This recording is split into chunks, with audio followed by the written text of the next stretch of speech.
Kosakata paling penting dalam industri kesehatan itu apa? Empati. Kalau seorang dokter sudah memiliki empathetic leadership yang sangat baik, udah selesai dia. Kultur belum terbangun seperti itu, ya personal dokter lah. 1 juta orang warga Indonesia masih berobat ke luar negeri, mulai dari Malaysia, Singapura, hingga Amerika. Kenapa mereka ke sana gitu, Dok? Soal trust aja kali ya. Membangun kepercayaan bagaimana pasien-pasien dari bangsa sendiri kemudian mempercayai dokternya. Baik skill, kompetensi, attitude-nya. Itu satu aspek. Kedua, aspek tadi hospitality. Dokter tuh di Indonesia malah minta, tolong dong di antara ruang prakteknya ada gang. Biar nggak ketemu pasien. Aneh.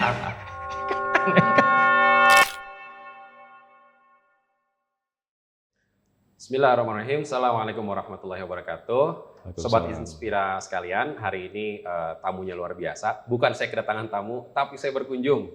Beliau adalah salah satu mentor saya di industri bisnis healthcare. Beliau adalah pionir di industri healthcare di Kota Bandung, Dr. Budiman SPM. Hatur nuhun, Dr. Budiman. Sama-sama, terima kasih Mas. Ini sudah dikunjungi satu tim sudah kenal lama sebenarnya ya. Sudah lama sekali. Hanya bertemu kembali nih dalam acara podcast. Oke, makasih Jadi banyak. Dr. Budiman ini saya banyak sekali belajar tentang bagaimana mengelola industri kesehatan, bagaimana prospek industri kesehatan. Sekarang kita akan ngobrol-ngobrol tentang Dr. Budiman as a person. Dok, boleh nggak diceritakan background-nya dulu, latar belakang Dr. Budiman kan cukup dikenal sebagai inovator di industri ya. Beliau ini termasuk pionir teman-teman sekalian di vakoemulsifikasi di Bandung. Di Bandung. Kemudian juga termasuk yang pertama di Relax Smile Lasik di Kota Bandung juga. Jadi beliau tuh selalu breakthrough. Nah, kita ingin dengar latar belakangnya seperti apa sih, pendidikan, keluarga. Oke. Ya, makasih Mas Sauki. Ya, saya bilangnya Mas Sauki walaupun lebih muda daripada saya. Soalnya masalahnya kenapa bilang Mas, karena ilmunya jauh lebih tinggi dari saya. Jadi background saya secara personal memang cita-cita saya jadi dokter pertama. Sesudah jadi dokter saya memiliki kemampuan yang cukup rapi lah kalau melakukan tindakan bedah. Jadi salah satu yang menantang itu tindakan bedah mikro. Microsurgery itu salah satunya adalah mata ya, bedah katarak. Jadi sesudah dokter umum, melewati wajib kerja sarjana di Baduy 3 tahun, ya di Bidu Angen. Saya nggak tahu nih Bidu Angen seperti apa sekarang. Kemudian saya izin ke Kepala Dinas untuk melanjutkan pendidikan mata. Waktu itu dites, ya. Saya dapat ranking pertama, karena memang yang daftarnya 1. Setelah itu baru saya memilih peminatan dari general ophthalmologis ke bidang bedah katarak dan bedah refraktif. Ya, memang itu yang saya tuju. Ya. Tentu semuanya tidak terlepas dari hampir tiap hari saya doa lah kalau misalnya berdoa untuk mencapai apapun yang saya inginkan. Karena itu yang paling baik. Ya. Ada peran orang tua nggak, Dok, dalam mengarahkan begini begitu, khususnya diambil penjurusan atau spesialisasi? Di keluarga besar saya termasuk orang tua kan bukan dokter ya, guru. Jadi ketika saya izin untuk daftar kedokteran, zaman dulu namanya sih Permaru. Permaru ya. Saya bilang, Bu, Pak, saya mau daftar kedokteran. Kenapa? Karena kebetulan memang saya memiliki kemampuan akademis waktu SMP SMA yang cukup lumayan lah untuk percaya diri. Iya. Menembus dunia kedokteran, tapi malah ibu bilang, aduh berat ya katanya. Saya kira persepsi saya adalah berat di bidang pembiayaan. Tapi ya sudah, itu tekad saya. Jadi dari orang tua sendiri karena background guru mungkin mengharapkan saya sebatas guru aja. Guru ya. Ya akhirnya saya jadi guru juga dan dosen di Unpad di kedokteran gitu. Itu salah satu-satunya yang mulai mendobrak keluarga, karena tadinya nggak ada yang dokter, menjadi salah satu anggota keluarga yang jadi dokter. Proses pencariannya gimana? Tadi Dokter Budiman bilang cukup punya ketelitian di mikro Iya. itu kan know yourself, Iya, bagian iya. dari know yourself. Iya. Apakah Dokter Budiman tahu belakangan ternyata saya bagus ya di sini, atau dari awal I know myself and I know what I want? Kita bisa melihat sebenarnya secara umum. Kalau kita di rumah punya anggota keluarga yang rapih, dipastikan dia rapih. Atau kasarnya gini, kalau saya ingin melihat Mas Syauqi ini bersih atau tidak, saya tinggal buka kap mobilnya. Ya, satu itu. Kedua, tentu dengan empiris. Waktu saya Koskap itu program sesudah sarjana kedokteran ya. Kan masuk itu ke unit bidang bedah ya. Nah, di situ kita bisa tahu seberapa kuat sih motorik 10 jari kita. Ya. Bagaimana cara menjahit dan sebagainya kan. Jadi ciri khas Dokter Budiman, waktu saya pertama kali kenal dengan Dokter Budiman, saya datang ke rumah sakit mata BEC, itu toilet semuanya bersih. Itu ciri khasnya Dokter Budiman. Tadi kita keliling Dago Vision, Toilet semuanya very clean. Toiletnya bersih, kering, wangi, itu ciri khas Dokter Budiman. Sekarang saya paham kenapa. Iya, karena kita bisa menilai sebenarnya secara umum. Orang dilahirkan dengan berbagai karakter ya, yang berbeda. Ada yang memang pintar di bidang keilmuan tapi kurang rapi dalam sehari-hari, ada juga. Itu masing-masing. Dan kita bisa nilai secara umum dalam keseharian. Dan memang di rumah saya paling, orang mungkin nggak percaya bahwa saya suka nyuci piring di rumah. Nyuci piring. Ya, dari sejak SD, saya itu baju saya itu kalau dicuci sama setrika, saya nggak puas sama pembantu, sama saya. Sampai mengkilat, sampai garisnya, kalau celana ini ada garisnya, Iya. ya, itu pasti saya. Garisnya tuh harus Sama, pas gitu ya. Sama dari tukang jahitnya.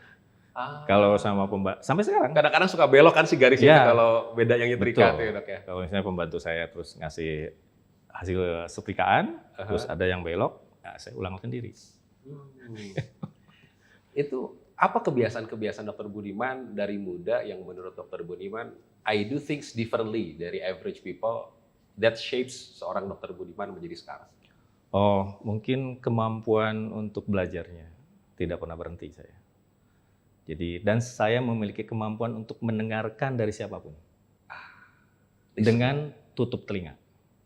Walaupun saya misalnya sudah hampir 30 tahun, 25 tahun ya di bidang investigasi, ketika saya bertemu junior saya, dia membawa keilmuan yang dia miliki, pasti saya akan dengarkan dengan baik. Ya, karena itu cara mengisi pengetahuan baru ya. Karena pengetahuan berkembang terus. Betul. Kayak jenis learning behavior di keseharian apa dong? Dengan membaca atau memang curiosity? Ya, selalu membaca tentu ya, harus. Semua yang perlu kita makan secara ruhani ya dalam hal membaca pasti kita harus lakukan. Sama mengimprovekan pengetahuan-pengetahuan baru. Kemudian saya juga setiap tahun berapa kali ke perkumpulan dokter mata di seluruh dunia, baik Asia, Eropa maupun Amerika, untuk pertemanan ya. Iya, pertemanan dan mengambil lagi ilmu-ilmu yang mereka miliki. Karena berbeda sih. Beda ya? Sangat berbeda dengan kita. Yang sulit itu dokter-dokter kita sebenarnya kurang apa pandainya. Betul. Ya, dikirim keluar juga 3 bulan. Tapi begitu mereka kemudian ikut kultur nih yang membentuk mereka di tempat itu. Tapi begitu kembali ke Bandung, kembali lagi. Iya. Karena kultur di Bandungnya seperti orang Indonesia kalau ke Singapura nggak ada yang berani buang sampah. Iya. Tapi balik ke Indonesia buang sampah lagi. Iya. Itu Iya. kulturnya ya, Dok ya. Makanya menurut saya yang harus dibangun adalah personal culture dulu. Personal ya. Sebelum saya merubah ya rumah sakit Bandung Eye Center atau Dago atau saya berkiprah di Cisendo, maka saya akan membawa kultur saya dulu yang paling baik untuk pasien. I see. Jadi culture matters ya. Culture matter, karena tidak mungkin lingkungan berubah kalau kita nggak bisa merubah sendiri. Jadi kalau branding bagus, interior bagus, kalau Ya, kultur yang betul. running rumah sakit atau Ya, kliniknya ini ya. kurang, Kan ada satu quotes, kalau kita belum bisa memimpin diri sendiri, bagaimana kita bisa memimpin orang lain? ah, Ya. yes. Nah, memimpin itu kan banyak. Yes. Cara kita berkendara, cara kita berperilaku di rumah, kan Betul. perlu melid diri sendiri dulu, Iya. self leading ya. Kalau itu nggak berhasil, Wah, very excited. Ini beberapa kali saya rapat, saya malu banget sama Dokter Budiman. Karena Dokter Budiman yang nungguin saya tuh. silakan duduk. Duduk di situ walaupun tidak ada pasien.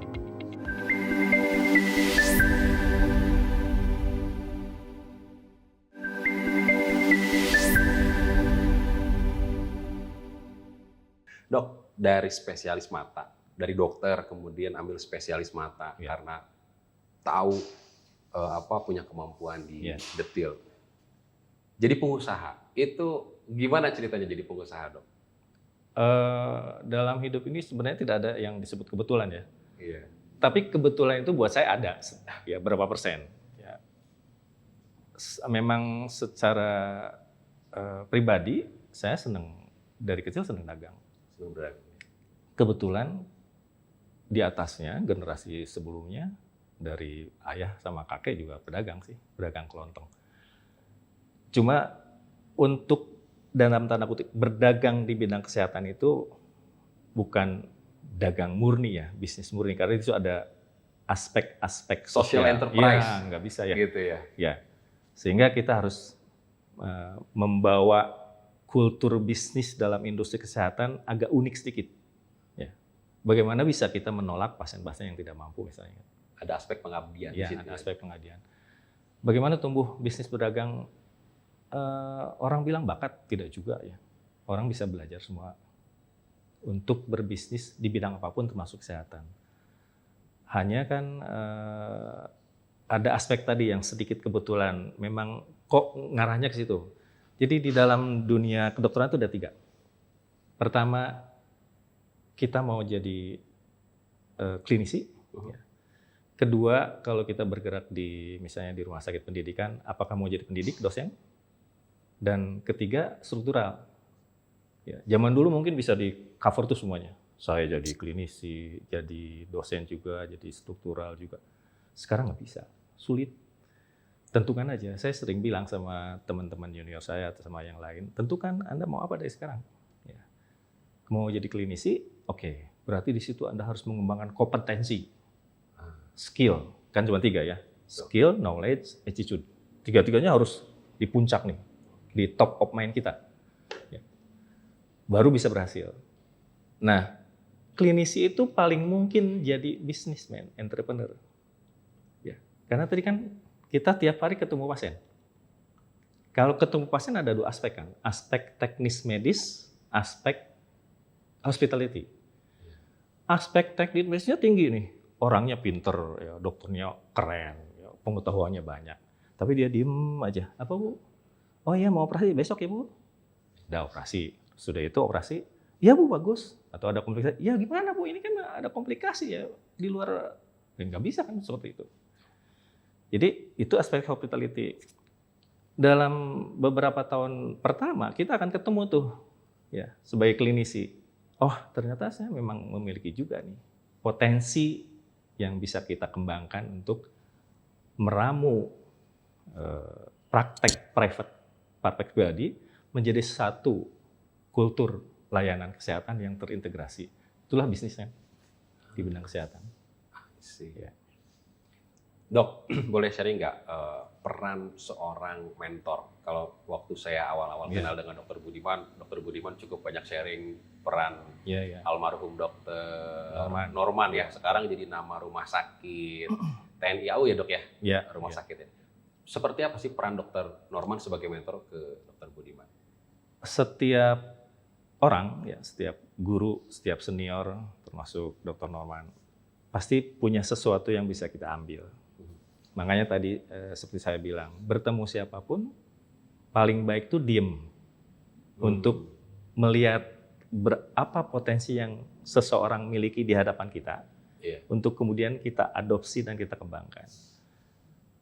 Tidak hanya Dr. Norman, ya, guru-guru seperti Prof. Gantira, Dr. Izar, Dr. Lukman, dan terakhir guru saya di bidang investigasi di Jakarta Center kan, saya tahun 2002. Fellow dulu ya? Fellow tahun 2000. Dr. Purba, Dr. Vidyapati, itu adalah guru-guru, mentor yang membentuk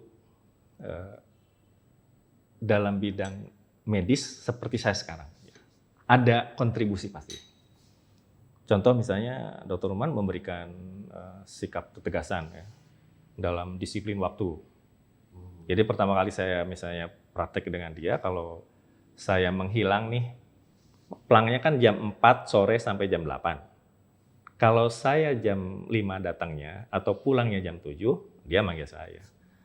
Kalau kamu sudah nentuin jam praktek di situ, jam 4 sampai jam 8, duduk katanya. Duduk di situ walaupun tidak ada pasien. Jadi dari Dr. Ruman soal konsistensi.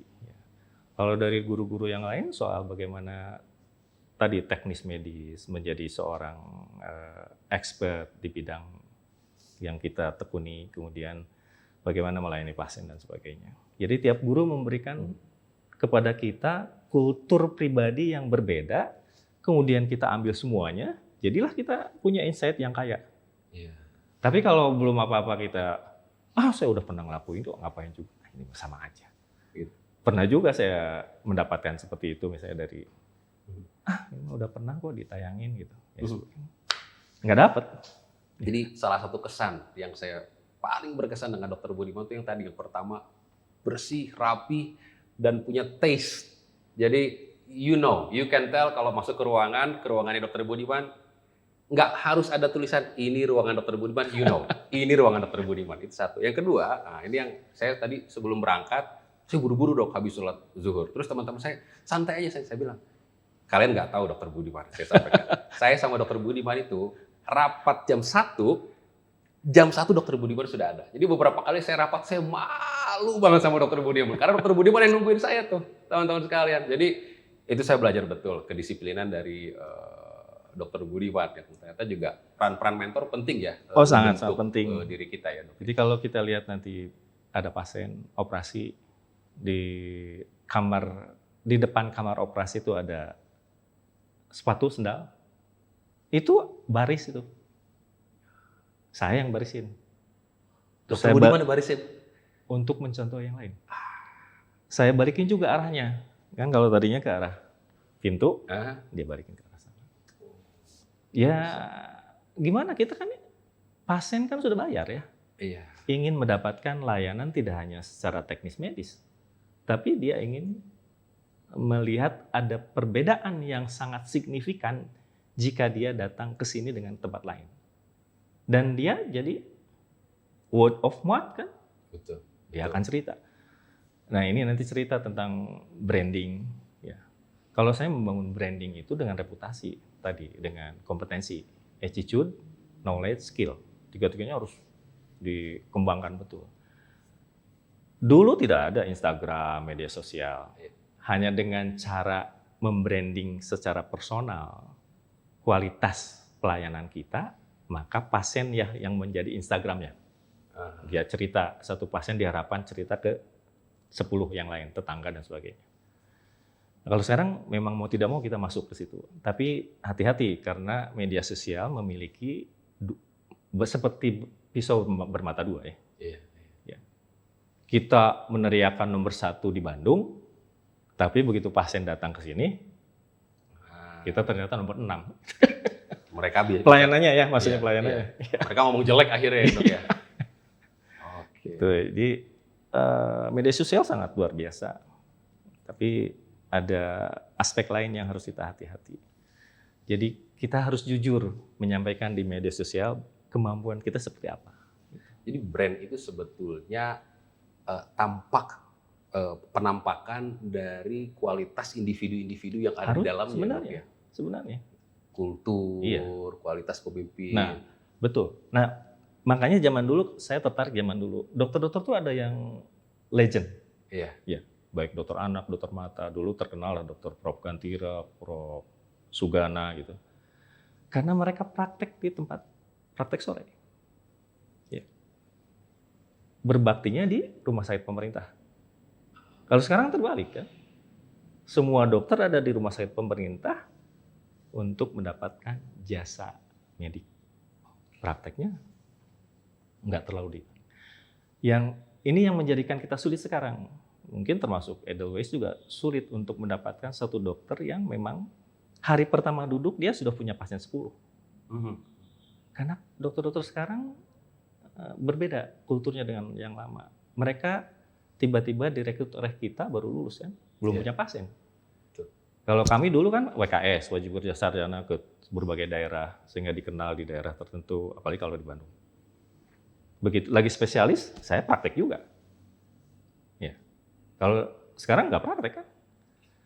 Jadi lulusnya muda, tapi experience-nya sehingga tidak banyak dikenal masyarakat, menjadikan rumah sakit beban rumah sakit sebenarnya. Di awal-awal ya.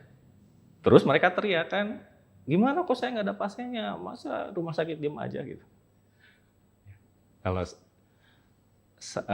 coba kita flashback, waktu saya ngebangun klinik, saya cukup 2 dokter yang sudah punya pasiennya di atas 50, Dr. Norman, Dr. Jonggi. Hari pertama saya buka klinik, ya 100 pasien. Nah, 10 tahun saya buka rumah sakit, satu rumah sakit, kan 50 pasien. Betul. Beda. Jadi cepet kan back periodnya.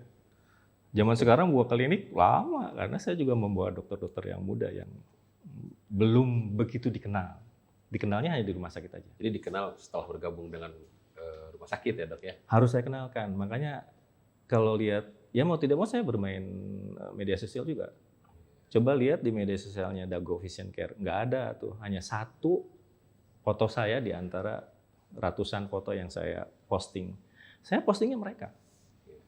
Buat saya, pada usia segini, tanda kutip sudah selesai. Mereka lah yang harus menyambut era baru di depan. Ya. Tolong dong, di antara ruang prakteknya ada gang. Biar nggak ketemu pasien. Aneh. Aneh kan? Iya. Pernah mengalami nggak?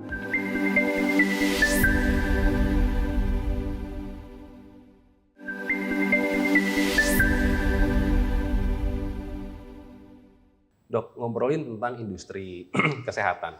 Kemarin Pak Jokowi cerita Indonesia kehilangan per tahun 180 triliun ke Singapura, Betul. ke Pineng. Ya. Itu terjadi juga nggak dok di industri di mata? Sangat terjadi. Juga, ya? Ya. Itu kenapa dok? Kenapa mereka ke sana? Gitu, dok? Soal trust aja kali ya. Trust ya? Ya, saya soal kepercayaan, membangun kepercayaan bagaimana pasien-pasien dari bangsa sendiri kemudian mempercayai dokternya, baik skill, kompetensi, attitude-nya. Ya. Kemudian itu diukur oleh beberapa faktor ya, aspek. Tadi keberhasilan teknis medisnya kan harus, misalnya ruptur kapsul posterior pada bedah katarak, komplikasi, itu harus 0,01%. Tapi kalau saya berpraktek melakukan operasi dalam sebulan misalnya 100 pasien, 50-nya komplikasi, ya dia pergi. Ya. Pasien tidak percaya atas kompetensi saya sebagai dokter mata. Itu satu aspek. Kedua, aspek tadi hospitality.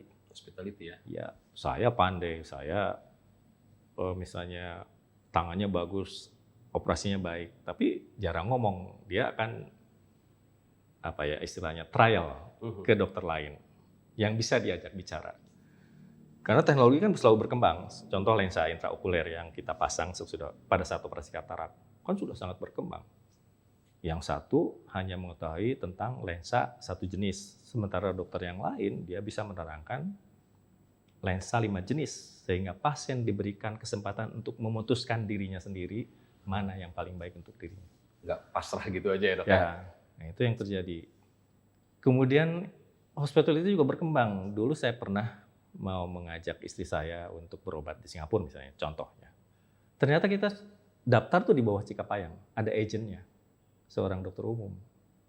Oh gitu ya? Terus, ya, itu 10 tahun lalu loh, apa tahun 2000, waktu S3 ya, 2011. Ya, 11 tahun lalu. Ada di situ, agen Singapura. Kemudian dia tidak meminta hasil pemeriksaan baru dulu, tapi tolong bawakan hasil ronsennya, hasil labnya dan sebagainya. Kemudian dia send, dia kirim ke dokter di sana. Nanti dokter di Singapura memilihkan dokter yang tepat untuk kasus ini. Dalam hitungan menit, ya, dok, hari Rabu ketemu dokter A, gitu, untuk berdiskusi dengan konsultasi tentang masalah penyakit istri dokter. Segitu. Ya. Kalau kita berangkat ke Singapura, ya di beberapa rumah sakit sudah mungkin menyediakan transportnya. Ya. Begitu sampai ke Singapura, dokternya manggil pakai nama. Hai Bud. Gitu. Oh di kita kan atas nama bapak. Dan mereka belajar itu ya dok ya di sana. Iya. Ya, dok? Ya, karena kan rata-rata lulusan luar yang kulturnya memang sudah terbangun banyak. Tapi secara kemampuan teknis dokter-dokter di kita bagus. Sama kok. Sama Dan sebetulnya, dok. kita juga kan mengirim mereka untuk belajar di luar. Cuma soal mungkin attitude, Communication skill, ya, dok ya. communication skill. Ya. Mengingat nama itu penting ya. Kosakata paling penting di dalam industri kesehatan itu apa? Empati. Empati. Kalau seorang dokter sudah memiliki empathetic leadership yang sangat baik, udah selesai dia. Pasti menunya tuh disukai pasien itu. Dokter anak saya itu, kenapa saya sama beliau? Karena ingat nama anak saya, dok. Jadi saya senang ketika datang, bahkan sampai panggilan. Kalau anak pertama tuh Abang Raihan. Abang Raihan. Oh, saya bahagia betul. Memang. Jadi Beda saya kan? percaya. Beda kan? Padahal obatnya sama semua kan sebetulnya gitu. Nah, kalau kultur belum terbangun seperti itu, ya personal dokter lah. Karena tidak mudah juga kok membangun kultur seperti itu. Kan kulturnya masih atas nama Pak Budiman, atas nama Ibu Emi, begitu kan? Begitu duduk. Nggak akrab kan? Begitu duduk keluhannya apa? Langsung Iya. to the point gitu ya, dok ya. Yang manggil perawatnya, begitu duduk gitu. Kita yang masih grogi mau manggil namanya juga. Makanya udah berubah sekarang. Memang kulturnya juga berbeda dengan di Singapura dan sebagainya. Mungkin di kita bisa bahasa Indonesia lah atau bahasa Sunda ya. Betul. Bu Emi gimana kabarnya? Gimana kemarin berobat? Obatnya udah oke nggak gitu? Kumaha damang? Iya. Oh, gitu kan beda ya, dok ya. Betul. Iya. Betul.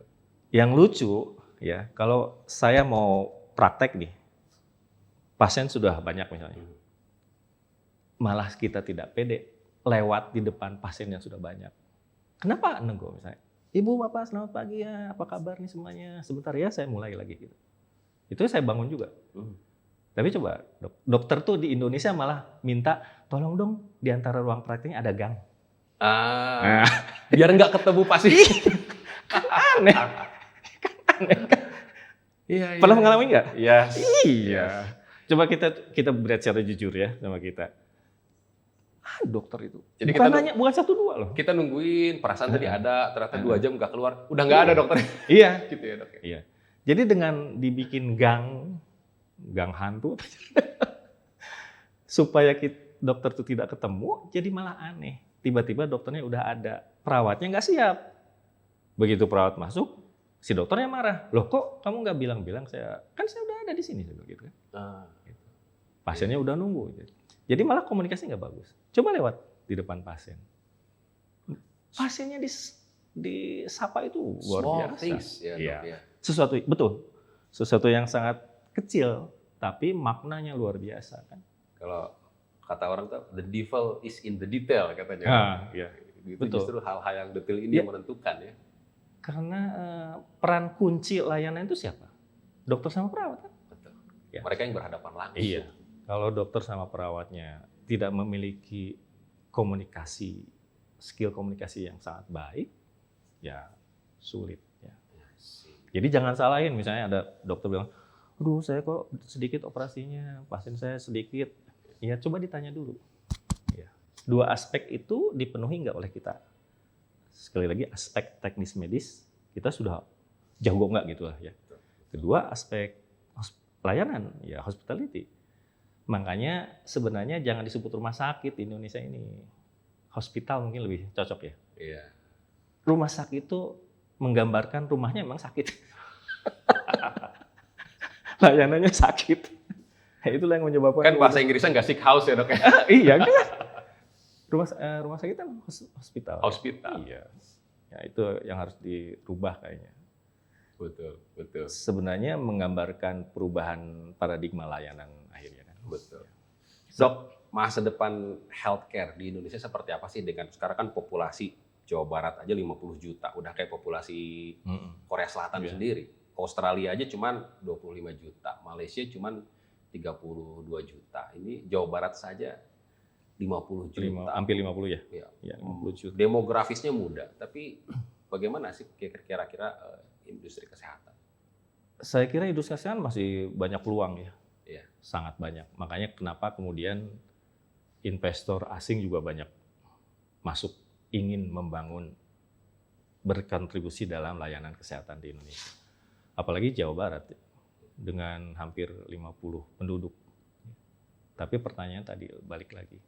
Memang betul rasio, apalagi sekarang rasio dokter terhadap masyarakat kan juga masih sangat rendah ya.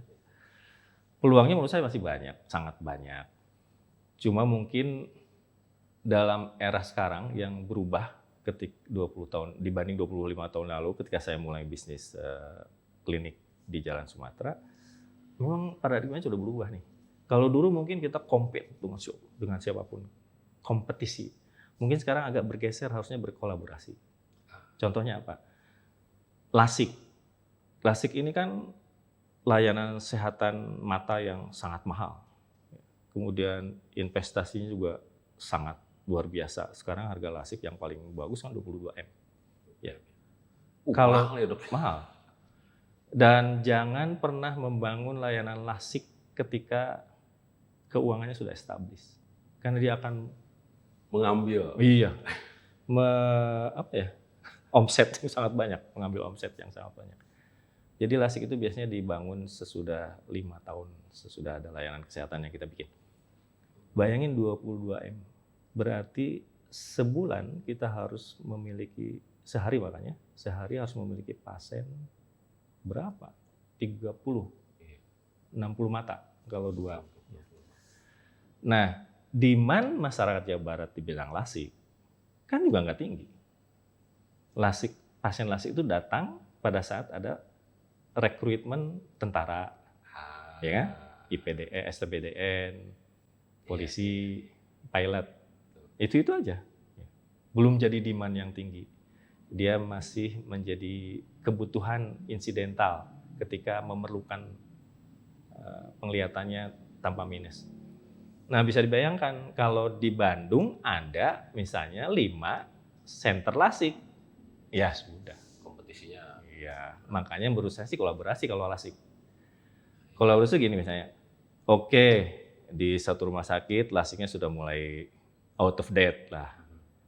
Di klinik ini udah mulai out of date, udah mulai obsolete. Nah, belilah misalnya Edelweiss satu LASIK yang paling canggih. Tapi kerjasama dengan rumah sakit lain, pasiennya dikirim ke situ. Rumah sakitnya mendapatkan referral. Ya, kayak gitu. Saya kira itu lebih ini. Lain sih dengan di Jakarta. Tantangannya apa sih dok kalau mau baru masuk? Kan banyak nih sekarang dokter-dokter spesialis juga mau masuk ke industri healthcare-nya gitu ya. Beyond sebagai klinisi. Tantangan-tantangan running bisnis itu seperti apa sih? Tadi yang karena mereka tidak banyak dikenal di luar. Jadi kalau bisa dokter-dokter yang lagi mengikuti program spesialis itu sudah harus tidak malu-malu untuk mempublish dirinya. Membangun branding ya? Iya. Personal branding. Iya. Saya kira harus tuh. Karena ya sulit lah. Diperkirakan kalau pengalaman saya kalau misalnya dokter-dokter lulusan spesialis matanya langsung berpraktek dan tidak ada pengalaman praktek sebelumnya sebagai dokter umum atau tidak pernah, kan sekarang tidak boleh lagi mengganti dokter ya seperti zaman dulu saya suka dipanggil dokternya pergi saya gantiin gitu kan. Oh gitu. Jadi lebih dini dikenalnya. Nah sekarang kalau misalnya tidak dikenal tiba-tiba praktek butuh 5 tahunan ke atas untuk baru mulai 1-2 pasien. Ya. Jadi mau lulusnya usia muda dengan IPK tinggi, ya, atau lulusnya sudah agak lanjut, sama kompetisinya. Memperkenalkan diri, membranding dirinya pada masyarakat bahwa saya ini seorang dokter mata yang layak untuk dipercaya gitu. Kan pasien itu merasa aman kemana? Ke siapa? Ke dokter yang sudah dikenal. Jadi gini, pasien datang nih mau operasi ya, dia kan diperiksa oleh perawat yang tidak dikenal. Iya. Apalagi menyerahkan nasib matanya di ruang kamar bedah. Iya. Ditangani oleh dokter yang sebelumnya tidak dia kenal sama sekali. Dan teman-temannya juga nggak tahu ini siapa Iya. dokternya gitu ya, Dok. Keluarganya tidak kenal, dokternya tidak kenal. Nah sekarang pasien-pasien pinter nih, dia cari dulu referensi kan Iya. di media sosial, baru dia memutuskan. Nah agar memutuskannya kepada kita, maka kita harus kenal juga dong. Iya, sih. Ya nggak mungkin dokternya datang, udah jadwalnya jam 4, datangnya jam 5. Jam 5 cuma ada satu pasien, pulang jam 6, padahal harusnya jam 8. Ya nggak bisa. Ya pasti ketemulah dok. Ya, tipikal-tipikal yang seperti itu. Nggak bisa. Terakhir Dok, apa pesan untuk mungkin nggak spesifik ke dokter ya, ke anak-anak muda? Karena sekarang nih, kalau kita lihat di Jawa Barat, anak-anak muda banyak yang belajar berbisnis, tapi banyak tidak sedikit juga yang masih mencari bentuk. Ini saya mau jadi apa? Saya harus seperti apa ke depannya? Karir apa yang harus saya pilih? Nah, apa tips untuk mereka, Dok? Harus sekarang kan ada semua orang bilang positive thinking, itu betul ya, berpikir positif bahwa ketika kita sudah memutuskan satu bidang bisnis atau satu profesi yang ingin kita geluti, terus di situ. Ya. Jadi dokter yang dikenal pun kan perlu waktu 5-10 tahun ke depan, ya, baru dipercaya misalnya. Apalagi di kiri kanan kita ada dokter tadi kompetitor yang sudah senior dan sebagainya. Di bisnis itu sama. Ya. Orang pikir kita nih, saya, Mas Sauki, sejauh ini emang tidak pernah berjalan gitu. Kalau kita runtut ke belakang, kan itu hasil perjalanan yang sangat jauh. Iya. Ya. Semua masyarakat, teman sejawat saya, kan mengenalnya, Dokter Budiman. Sekarang gitu kan. Sekarang kan. Tapi kan saya melewati masa seperti mereka. Struggle-nya. Ya. Tinggal nanti struggle tidak nih sepanjang perjalanan ketika kemudian kita menemukan titik di mana kita sukses. Ya. Kalau kan titik sukses tiap orang berbeda. Ya. Saya berangkat di titik 1, sukses saya, apa istilahnya kalau menjemput takdir itu, misalnya di titik 6. Karena perjalanan ke titik 6-nya berat, di titik 3 saya udah menyerah nih. Padahal sebenarnya di titik 6 nih. Sudah, saya nggak klinik lagi deh. Untuk apa gitu. Jadi sebetulnya Dokter Budiman pun mengalami ya titik-titik nadir, titik-titik terendah gitu. Saya kan bukan anak konglomerat, bukan orang yang punya uang banyak ya untuk membangun sesuatu yang saya harapkan. Semua. Dan ketika terjun dalam bidang apapun, termasuk profesi dokter, jangan dibilang kemudian gampang itu. Semuanya kan melewati perjuangan. Bisa nanti ketemu teman satu visi, tiba-tiba di tengah jalan pecah, bisa pecah kongsi. Ya bisa, segala macam mungkin terjadi. Karena hidup itu apa yang pasti? Tidak ada. Ya, tidak ada yang pasti. Yang ada adalah semua masing-masing berjuang dengan kondisi masing-masing. Enggak ada. Ya, banyak hal yang akan kita temui di dalam perjalanan yang sangat panjang untuk sampai titik masing-masing sukses itu. Tinggal kuat tidak sampai situ. Kuat nggak? Resilience nggak? Ya, gitu, resilient nggak kan? Nah, resisten nggak di situ tuh? Betul. Ya. Kalau nggak kuat, ya jangan salahin. Memang kitanya yang lemah. Ya sudahlah, saya mau. Kalau anak-anak jam sekarang kan mental health saya kena nih. Ya, wah mental gue kena gitu. Iya kan kayak gitu. Jadi menarik memang sih perjalanan tiap orang. Ya sebenarnya yang gini pasti ada pengalamannya di masa ini. Ya. Itu kawan-kawan, sobat inspirasi sekalian, interview kita dengan Dr. Budiman, SPM. Terima kasih banyak Dr. Budiman. Sama-sama, terima kasih. Atas waktunya. Assalamualaikum warahmatullahi wabarakatuh. Waalaikumsalam warahmatullahi wabarakatuh.